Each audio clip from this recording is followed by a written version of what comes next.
إن الحمد لله نحمده ونستعينه ونستغفره ونعوذ بالله من شرور أنفسنا ومن سيئات أعمالنا من يهده الله فلا مضل له ومن يضلل فلا هادي له وأشهد أن لا إله إلا الله وحده لا شريك له وأشهد أن محمدا عبده ورسوله يا أيها الذين آمنوا اتقوا الله حق تقاته ولا تموتن إلا وأنتم مسلمون يا أيها الناس اتقوا ربكم الذي خلقكم من نفس واحدة وخلق منها زوجها وبث منهما رجالا كثيرا ونساء واتقوا الله الذي تساءلون به والأرحام إن الله كان عليكم رقيبا يا أيها الذين آمنوا اتقوا الله وقولوا قولا سديدا يصلح لكم أعمالكم ويغفر لكم ذنوبكم ومن يطع الله ورسوله فقد فاز فوزا عظيما أما بعد فإن أصدق الكلام كلام الله وخير الهدي هدي محمد صلى الله عليه وسلم وشر الأمور محدثاتها وكل محدثة بدعة وكل بدعة ضلالة وكل ضلالة في النار أعوذ بالله من الشيطان الرجيم بسم الله الرحمن الرحيم إنه ليس له سلطان على الذين آمنوا وعلى ربهم يتوكلون۔ اللہ تعالیٰ نے انسانیت کا آغاز آدم علیہ السلام سے کیا، جنت کے لیے، اور جنت میں ہی رہے ان کے ساتھ ان کی بیوی۔ ابلیس کو یہ بات پسند نہیں آئی، حسد اور اس کے ساتھ کبر، ان دو بیماریوں کی وجہ سے ابلیس کو جنت سے نکال دیا گیا۔ اس نے اللہ تعالیٰ سے چیلنج کے ساتھ کہا، قال رب بما اغویتنی لأقعدن لهم صراطک المستقیم، اور قال رب بما اغویتنی لأزینن لهم فی الارض ولأغوینہم اجمعین، قال فبعزتک لأغوینہم اجمعین۔ یہ ساری آیات قرآن مجید میں ہے۔ اللہ کی عزت کی، اللہ کے جلال کی اس نے قسم اٹھائی کہ اس انسانیت کو میں چھوڑوں گا نہیں، یہ اب میرے دشمن ہیں۔ جو سیدھا راستہ، جو بھلائی کا راستہ ہوگا، میں وہاں بیٹھ کر ان کو گمراہ کروں گا۔ میں ان کے لیے اس زمین کو، اس دنیا کو اتنا خوبصورت، اتنا بہترین، اتنی آسائش والا بنا کر رکھ دوں گا کہ اسی میں غرق ہو جائیں گے، اسی میں ڈوب جائیں گے۔ تیرے جاہ و جلال کی قسم، میں ان کے ایک ایک انسان کو گمراہ کروں گا۔ حدیث قدسی میں ہے، اللہ کے نبی صلی اللہ علیہ وسلم نے اللہ تعالیٰ کا اس ابلیس کے ساتھ مکالمہ ذکر فرمایا، اس میں بھی یہی الفاظ تھے، وعزتی کا، اے اللہ تیری عزت، تیرے جاہ و جلال کی قسم، میں ان کو اس وقت تک گمراہ کروں گا جب تک ان کی روح ما دامت الارواح فی اجسادہم، ان کے جسم کے اندر موجود ہے۔ جب تک روح اور جسم کا ناطہ موجود ہے میں ان کو چھوڑوں گا نہیں۔ اللہ نے بھی فرمایا کہ مجھے بھی اپنے جاہ و جلال کی قسم، جب یہ میرے بندے مجھ سے معافی مانگتے رہیں گے تیرے گمراہ کرنے کے بعد، میں بھی ان کو بخشتا رہوں گا۔ تو اپنی مکاریاں کر، یہاں میرا فضل بھی بہت وسیع ہے۔ گفتگو کا مقصد یہ ہے کہ اس ابلیس کا کنٹرول ہمارے اوپر، شیطان کا، چاہے وہ شیاطین انس ہوں یا شیاطین جن ہوں، جنات، کیونکہ ابلیس جنات میں سے ہے، ان کو اللہ تعالیٰ نے ایک خصوصی کنٹرول اور اختیار دیا ہے۔ عمومی طور پہ جنات جو ابلیسی صفات کے حامل ہیں، وہ انسان کے وجود میں داخل ہو جاتے ہیں۔ یفر من الشیطان ان الشیطان یجری من ابن آدم مجرى الدم، یہ شیطان میرے اور آپ کے اندر ایسے ہی گھومتا پھرتا ہے جیسے خون میرے جسم میں، میری رگوں میں سرایت کرتا ہے۔ وجہ اس کی اس طرح سے گھومنے کی کہ اس کا پورا کنٹرول اور تسلط ہے، دکھتی ہوئی رگ کو جانتا ہے۔ جو دیگر شیاطین ہیں وہ بھی ہم انسانوں کو تنگ کرتے ہیں، اور ان کی خصوصیت یہ ہے کہ رب العالمین نے ذکر فرمایا انہ یراکم هو وقبیلہ من حیث لا ترونہم، یہ تمہیں دیکھ رہے ہیں، تم انہیں نہیں دیکھ سکتے. یہ آپ کے میرے گھروں میں، راستوں میں، چاہے وہ راستے حقیقی راستے ہوں یا مانوی راستے ہوں، ان کے اندر موجود ہوتے ہیں. ان کی جو خاص طور پر ابلیسی صفات کے جنات ہیں، ان کی جو دشمنی میرے اور آپ کے ساتھ ہے وہ ایک حقیقی دشمنی ہے. ان الشیطان لکم عدو فاتخذوہ عدوا، یہ شیطان تمہارا پکا دشمن ہے. دیکھو اس کو دشمن سمجھنا، دشمن بنا کر ہی رکھنا. افسوس اس چیز کا ہوتا ہے کہ ہم دونوں اعتبارات سے اس شیطان کے شر سے بچ نہیں پاتے، اور کہیں نہ کہیں کسی نہ کسی طرح سے اس کو اپنا دوست بنا لیتے ہیں. ہم بچتے ہیں عام طور پہ، شیطان جب ہمیں تکلیف پہنچاتا ہے جسمانی طور پہ، جنات آ گئے، کوئی نظر کا مسئلہ ہو گیا، کوئی شیاطین تنگ کر رہے ہیں، کوئی تکلیف جسمانی پہنچ رہی ہے، تو پھر ہمارے اندر سے احساسات آتے ہیں کہ کوئی اور مسئلہ ہے، کہ کسی طریقے سے، کسی تعویذ سے، کسی دم درود سے، کسی رقیہ سے اپنے اس مسئلے کو حل کیا جائے. ہماری کبھی سوچ نہیں جاتی کہ شیطان کی وہ تکلیف، وہ تسلط، وہ پریشانی جو وہ مجھ پر حاوی ہو کر مجھے اللہ کی راہ سے گمراہ کرتا ہے، مجھے نیکیوں سے روکتا ہے، مجھے گناہوں کے راستے پر لاتا ہے، اس وقت میں سمجھ نہیں پاتا کہ شیطان مجھ پر کس طریقے سے مسلط ہوا اور کس طریقے سے اس نے مجھے گمراہ کیا.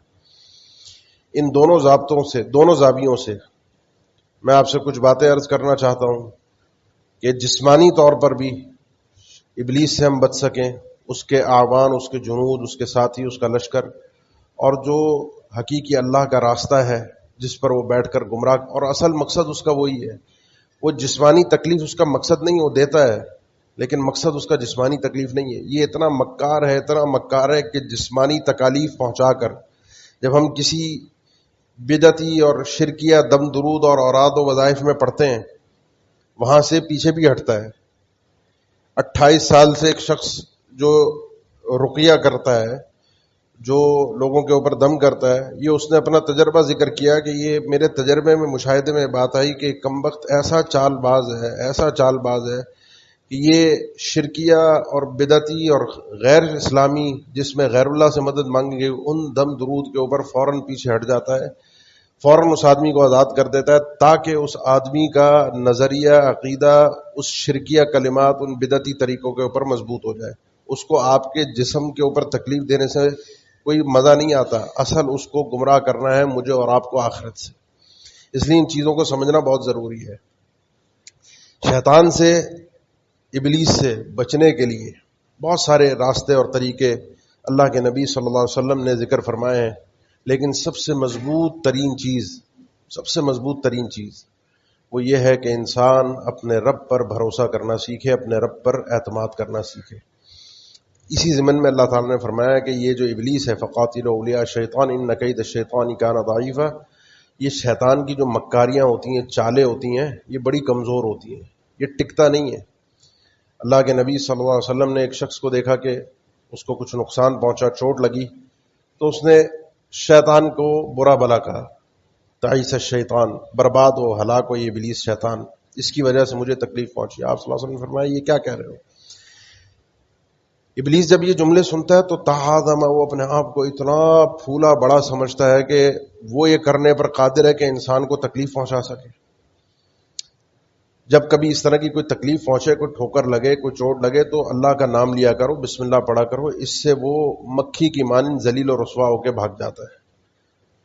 وہ کمزور ہے، اس کو یہ اپنی بڑائی پسند ہے، اس کو اپنی یہ کبریائی پسند ہے.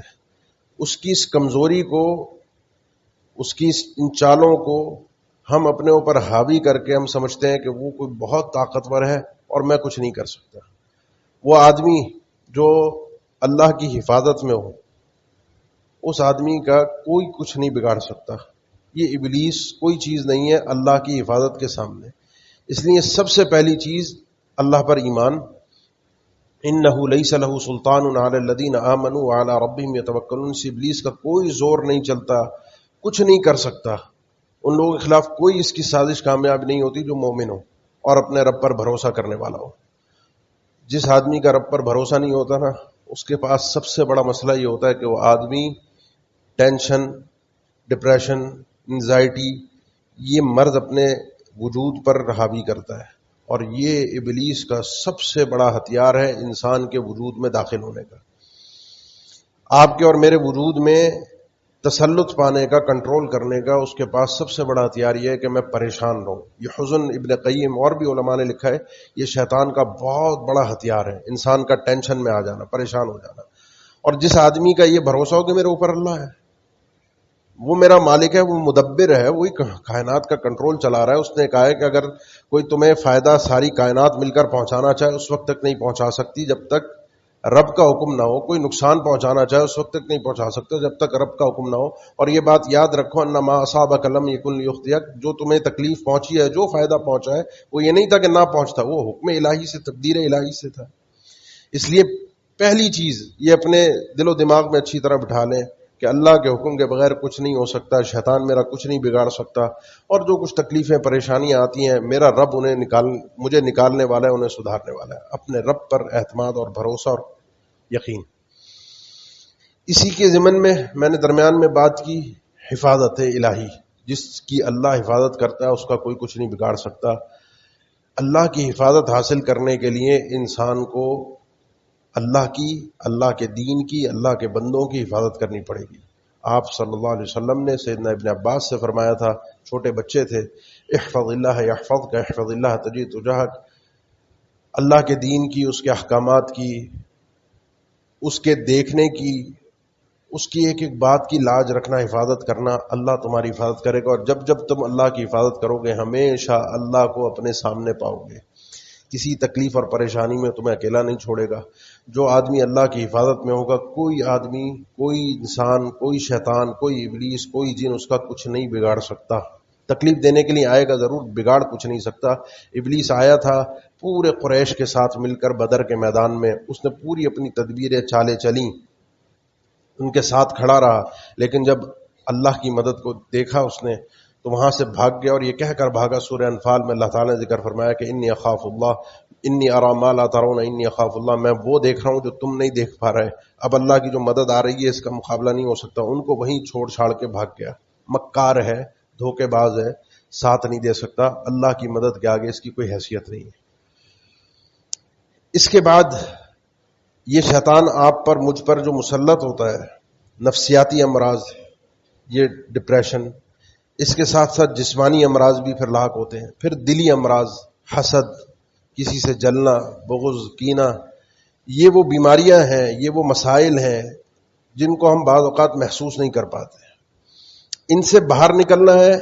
باتیں بہت ساری ہیں جو میں نے ابھی کرنی ہے، انشاءاللہ اپنے وقت میں پوری ہوں گی، لیکن ایک چیز پر خصوصی توجہ دیں جس پر ہم توجہ دیتے نہیں ہیں عام طور پہ. اللہ کے نبی صلی اللہ علیہ وسلم نے فرمایا کہ شیطان، ان الشیطان یحضر احدکم فی کل شأنہ، تمہارا کوئی بھی معاملہ ہو، کوئی بھی کام ہو، کرنے بیٹھو، اس میں شیطان تمہارے پاس آتا ضرور ہے. کسی بھی کام میں تمہیں چھوڑتا نہیں ہے.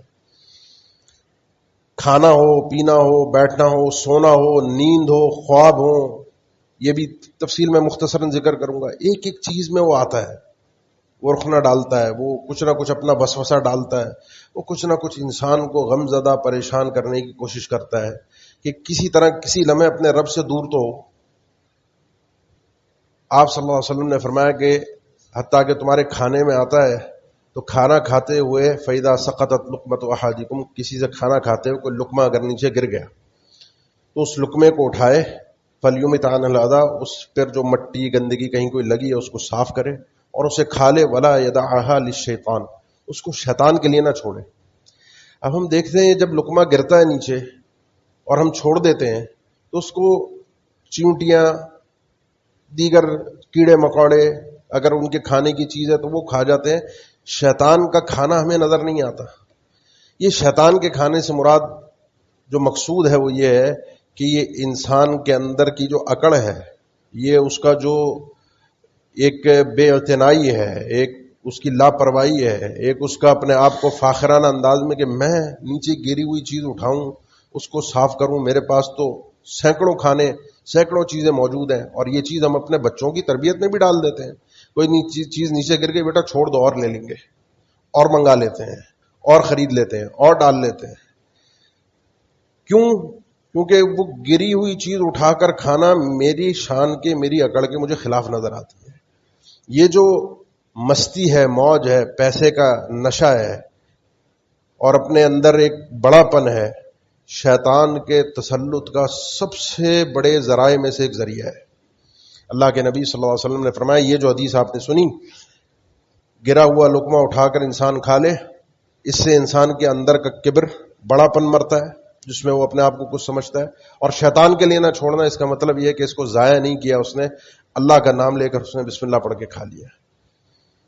آپ صلی اللہ علیہ وسلم نے فرمایا کہ بستر ہیں گھر میں، فراش للرجل، بھئی ایک بستر ہو ایک آدمی مرد کے لیے جس کا گھر ہے، ایک اس کی بیوی کا، والثالث للضیف، تیسرا بستر گھر میں رکھے مہمان کا، والرابع للشیطان، اگر چوتھا ہوگا تو وہ شیطان کا ہوگا. اب بستر سے مراد کوئی کمرے بھی آپ آج کے دور میں لے سکتے ہیں. آپ کے گھر میں ضرورت ہے، آپ نے اپنے گھر میں کمرے بنائے ہیں، ایک کمرہ آپ کا ہو گیا، کسی کے بچے ہیں تو چلیں بچوں کا کمرہ ہے، اور گھر کے افراد ہیں ان کا کمرہ ہے. ایک کمرہ اضافی مہمانوں کے لیے ڈرائنگ روم ہو گیا ہے، کوئی کمرہ آپ نے بیڈ روم کے لیے رکھ دیا. اتنا بڑا گھر بنانا جو آپ کی ضرورت سے زیادہ ہے، وہ شیطان کے لیے ہے. آپ کا اس کمرے سے کوئی کام ہی نہیں ہے. وہاں پر حقیقت میں جنات کا بسیرا بھی ہوتا ہے. اور دوسرا سب سے بڑا مرض یہ ہے کہ یہ جو چیز ہم دکھاتے ہیں، یہ جو چیز ہم شوشا کرتے ہیں، اصل مقصد یہ ہے کہ یہ جو ایک انسان کا اترانا ہے کہ یہ اپنی ضرورت سے بڑا گھر، اس شان و شوکت کو، اس کو ڈھاک کو بٹھانا، اور محفل ان چیزوں کو ذکر کرنا، یہ شیطانی ایسی چال ہے جس سے شیطان مسلط ہوتا ہے. اور یہ مرض مرد عورت چھوٹے بڑے ہم سب کے اندر موجود ہے. بچے بھی یہ باتیں کرتے ہیں، اپنی بڑائیاں بیان کرتے ہیں، کیونکہ بڑوں کو وہ دیکھتے ہیں محفل بیٹھ کے، ابا اماں گھر والے بڑے، اس سب محفلوں میں بیٹھ کے اپنی بڑھائیاں بیان کر رہے ہوتے ہیں. میرے پاس کیا ہے، میں کیا کرتا ہوں، میں نے دولت جمع کی ہوں، میرا پلاٹ کہاں ہے. آپ صلی اللہ علیہ وسلم نے فرمایا، حدیث تو کئی کتب حدیث میں کئی الفاظ کے ساتھ مروی ہے، مختلف اس کے الفاظ ہیں. آپ صلی اللہ علیہ وسلم نے فرمایا کہ فرس للرحمن فرس للشیطان و فرس للانسان. بھئی گھوڑا ہے وہ ایک تو رحمان کے لیے ہے، ایک انسان کے اپنے لیے ہے، اور ایک شیطان کے لیے. رحمان والا گھوڑا، اس کی تفاصیل اور بھی حدیث میں، جو انسان یرتبطھا فی سبیل اللہ، اس گھوڑے کو پالتا ہے، باندھتا ہے راہ جہاد میں، اللہ کی راہ میں استعمال کرنے کے لیے. اس کا ثواب کئی موقعوں پر پہلے بھی میں نے بیان کیا، بخاری مسلم اور بھی کتب حدیث میں ہے. اس کا پانی پینا، اپنے جسم سے گھوڑے کا گندگی خارج کرنا پیشاب کی شکل میں اور گندگی کی شکل میں، اس کی ایک ایک گندگی نکالنے پر اس کے مالک کو اجر ملتا ہے.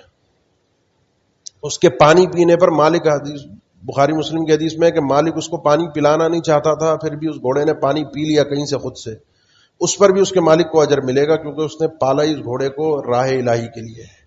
یہ تو ہو گیا رحمان کے لیے. دوسرا گھوڑا ہے انسان کے اپنے لیے، جو اس نے اپنی ضروریات کے لیے، آنے جانے کے لیے، سفر کے لیے، مسجد کے لیے، اپنے جائز حلال کاموں کے لیے پالا ہوا ہے. یہ اس کا معاملہ برابر ہے، یہ ستر ہے اس کے لیے. فہی لہو ستر، یہ اس کے لیے ایک پردہ ہے کہ اپنے گزارا کر لیا، ٹھیک ہے، نہ وبال ہے نہ گناہ ہے، اس کا معاملہ چلا. تیسرا جو ہے وہ شیطان کے لیے، وہ گھوڑا ہے کہ یرتبطھا ریان و فخرا و نیوان علی اہل الاسلام. وہ گھوڑا پالتا ہے دکھاوے کے لیے، شوشا کے لیے، شہرت کے لیے. گاڑی بڑی ہو، دروازے کے آگے آ کر کھڑی ہو، کوئی بڑی دعوت ہو، اس کے سامنے کوئی شادی کی دعوت ہے، پہلے 6-8 گاڑیاں بڑی بڑی لینڈ کروزر مرسڈیز آ کے کھڑی ہو جائیں. اور یہ بڑی ایک ہم سب کی ایک ذہنی ایک پستی کی علامت ہے. بڑی گاڑی دیکھ کر کسی کو عزت دینا، بڑی گاڑی والا اپنی بڑی گاڑی کی شوشا دکھائے. سواری کے لیے تھی، انسان اپنی راحت کے لیے جو میسر ہو اپنی حیثیت کے حساب سے وہ استعمال کرے، اس میں حرج نہیں ہے. لیکن گاڑی لے کر، سواری لے کر، اس کے اندر شوشا، یہ شیطان ہے. ان ذرائع کے اوپر کبھی ہماری توجہ ہی نہیں جاتی. کبھی کوئی جن مسلط ہو جائے اور وہ جن تکلیف دینے لگے بچے پر، کسی بڑے پر جن آ گیا، جادو ہو گیا، پھر پھڑکتے پھرتے ہیں، ناچتے پھرتے ہیں، گھومتے ڈھونڈتے پھرتے ہیں، کوئی مل جائے، کوئی علاج کر دے، کوئی دم کر دے، کوئی تعویذ دے دے، کوئی کچھ کر دے، کوئی کالا بکرا ہم سے کٹوا دے، جو شرک کروا دے ہم کر دیں گے، ہماری جان چھوٹ جائے. شیطان اس طریقے سے مجھ پر حاوی ہوا، اس طریقے سے اس نے مجھے ذہنی مریض بنایا، مجھے کبر میں مبتلا کیا، مجھے حسد میں مبتلا کیا، جو دو بیماریاں اس کی اپنی تھیں، جس بنیاد پر وہ جنت سے نکالا گیا کہ دوسروں کو نیچا دکھاؤ اور کوئی اپنے سے اونچا نظر آ جائے، اپنے سے اچھا بڑا نظر آ جائے، کسی کا گھر، کسی کی گاڑی، کسی کا کاروبار، اس سے جلن اور حسد۔ ان امراض میں شیطان نے کس طریقے سے ہمیں مسلط کیا اس کا ہمیں سمجھ میں ہی نہیں آتا۔ تو ان بیماریوں سے اللہ پر بھروسہ کر کے اللہ کے دین کی حفاظت، یہ ذہنی اپنا علاج کر کے شیطان کے شکنجے سے باہر آئیے، جس راستے سے وہ آپ کو اور مجھے بہکانا چاہتا ہے، جو اللہ کی طرف جا رہا ہے، جس کا ہمیں سمجھ میں نہیں آ رہا۔ باقی یہ ابلیس رات کو جب انسان سوتا ہے، اللہ کے نبی صلی اللہ علیہ وسلم نے فرمایا تمہارے خوابوں میں بھی آتا ہے، تمہارے خوابوں میں تمہارے ساتھ کھیلتا ہے۔ وہ جو خواب آئے انسان، اللہ کے نبی صلی اللہ علیہ وسلم نے بخاری کی حدیث ہے، کسی کو بیان نہ کرے، اور اگر کوئی ڈراؤنا خواب آ گیا، وہ ڈرا رہا ہے خواب میں اور آنکھ کھل جاتی ہے، انسان کو کچھ نہیں کرنا چاہیے، نفس کے الفاظ فَلْيَنْفُثْ عَنْ يَسَارِهِ ثَلَاثًا، تھتکارے، تھوک کے ساتھ جیسے تھوک پھینکنا ہوتا ہے تھوڑا تھوڑا اپنے الٹے کندھے کی طرف منہ کر کے 3 دفعہ تھتکارے، اللہ کی پناہ مانگے، شیطان اس کا کچھ نہیں بگاڑ سکتا۔ یہ خواب میں آ کے آپ کا ستیہ ناش کرتا ہے، خواب حالانکہ انسان لاشعوری کیفیت میں۔ پھر آپ صلی اللہ علیہ وسلم نے فرمایا جب تم میں سے کوئی شخص سو کر بیدار ہو تو الگ سے حکم ہے کہ اپنی ناک کو جھاڑے، استنشاق، وہ وضو میں جھاڑ لے ویسے جھاڑے اور 3 دفعہ جھاڑے، حکم ہے۔ فإن الشیطان یبیت علی خیشومی خیاشیمی، بخاری مسلم کی حدیث ہے۔ یہ شیطان انسان کے جو ساتھ ابلیس ہے یا کوئی بھی شیطان جو ہے وہ انسان کی نتنوں کے اندر رات گزارتا ہے۔ بچے ہوں بڑے ہوں ان کو تربیت دیں کہ ابلیس کو، اس شیطان کو، جو اس کے چیلے میرے اوپر میرے ساتھ مجھے گمراہ کرنے کے لیے مسلط ہے، ان کو میں نے اپنے جسم سے اپنے آپ سے دور کرنا ہے۔ اور یہ جب جنات مسلط ہوں ان کے علاجوں میں سے ایک علاج یہ بھی ہے کہ ان نتنوں کے اوپر خوشبو کا استعمال کیا جائے۔ خوشبو سے، اس خوشبو کے استعمال سے چڑیلیں نہیں چمٹتی، رات کے ٹائم خوشبو لگا لی چڑیل چمٹ جائے گی، خوشبو سے شیطان اور ابلیس بھاگتا ہے۔ تو یہ بھی اس کے بعد علاج کرنے والوں میں سے اس حدیث کی روشنی میں بعض نے اس چیز کو ذکر کیا۔ صبح کے وقت اس کام کو کرے۔ آپ صلی اللہ علیہ وسلم نے فرمایا جب تم میں سے کوئی شخص ہوتا ہے، شیطان اس کی گدی پر 3 گریں لگاتا ہے، مجھے محسوس نہیں ہوتی، وہ 3 گریں لگا کر کہتا ہے کہ علیک لیل طویل فرقد، بڑی لمبی رات پڑی، سوتا رہے سوتا رہے سوتا رہے، اٹھنے نہیں دیتا اس کو۔ اگر یہ آدمی ہمت کر کے اٹھ جاتا ہے، بیدار ہوتا ہے اور اللہ کا ذکر کرتا ہے، اللہ کا نام لیتا ہے، وہ 1 گرہ جو اس نے لگائی تھی وہ کھل جاتی ہے، اور ہمت کر کے اٹھ کے وضو کرتا ہے، دوسری گرہ کھل جاتی ہے، اٹھ کر نماز پڑھتا ہے، تیسری گرہ۔ اور ابو داؤد کی روایت میں یہ فریضہ کے الفاظ ہیں، نام عن الفریدہ، اگر فرض نماز مراد ہے فجر کی، تو وہ اگر پڑھ لیتا ہے، یہ 3 کام وہ کر لیتا ہے، اللہ کا نام لیتا ہے، ذکر کرتا ہے، وضو کرتا ہے، نماز پڑھ لیتا ہے، ایسا انسان کا پورا دن گزرتا ہے اصبح نشیطن طیب النفس، بڑا جسم اس کا کشادہ، ہلکا، خوش مزاج، ذہنی جسمانی طور پر اپنے آپ کو بڑا اچھا محسوس کرتا ہے۔ اور اگر ایسا نہیں کرتا تو اس کی صبح ایسے ہوتی ہے کہ خبیث النفس کسلان، عجیب بوجھل جسم، طبیعت میں عجیب گھبراہٹ، چلنے کا دل نہیں کر رہا، کام کا مزاج میں دل نہیں لگ رہا، جو ہم سب کی پریشانیاں ہیں، اور اس کے لیے ہم علاج ڈھونڈتے ہیں، دوائیں کھاتے ہیں، سوچتے نہیں ہیں کہ ہو کہاں سے رہا ہے، اس کی اصل وجہ کیا ہے۔ اصل وجہ کبھی اللہ کی نافرمانی سوچی نہیں۔ تو یہ ابلیس کو اپنے آپ سے انسان بھگاتا ہے۔ مسجد میں داخل ہوتے ہوئے اعوذ باللہ من الشیطان الرجیم، اعوذ باللہ من الشیطان من شرہ ونفثہ ونفثہ، یہ مختلف الفاظ ہیں۔ اللہ کا نام لے کر، اللہ کی پناہ مانگ کر ابلیس شیطان سے مسجد میں داخل ہوتا ہے، وہاں سے انسان شیطان کے شر سے بچ جاتا ہے۔ شیطان آپ کی اور میری نماز میں آتا ہے، کہیں نہیں چھوڑتا، نماز میں آتا ہے۔ اذان ہوتی ہے، اللہ کے نبی صلی اللہ علیہ وسلم نے فرمایا اذان کی آواز سن کے بھاگ جاتا ہے، اور بھاگنے کی کیفیت بھی ایسی ہے کہ اس کے جسم سے ہوا خارج ہو رہی ہوتی ہے، اس کی طبیعت خراب ہو جاتی ہے ابلیس کی، اللہ کا نام سن کر۔ اللہ کی کبریائی کے آگے کوئی چیز نہیں ٹھہر سکتی، اللہ اکبر اللہ اکبر، اس کے آگے کوئی چیز نہیں ٹھہر سکتی، بھاگ جاتا ہے، اور اتنی دور بھاگتا ہے کہ جہاں اس کو اذان کی آواز سنائی نہ دے، واپس آتا ہے، پھر جب دوبارہ اقامت ہوتی ہے پھر بھاگتا ہے، پھر واپس آتا ہے، اور پھر جب بندہ نماز میں ہوتا ہے اب اس کو آ کے اس میں وسوسے میں مبتلا کرتا ہے، سوچوں میں لے آتا ہے، اور وہ ہم سب کے ساتھ مسئلہ ہے، یہ سوچ وہ سوچ، یہ کام وہ کام۔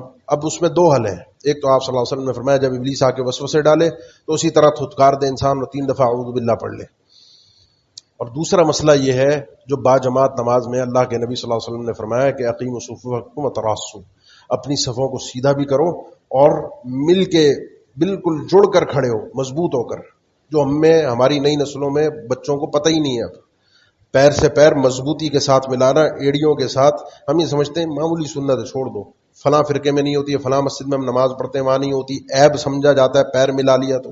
یہ اللہ کے نبی صلی اللہ علیہ وسلم کی سنت ہے.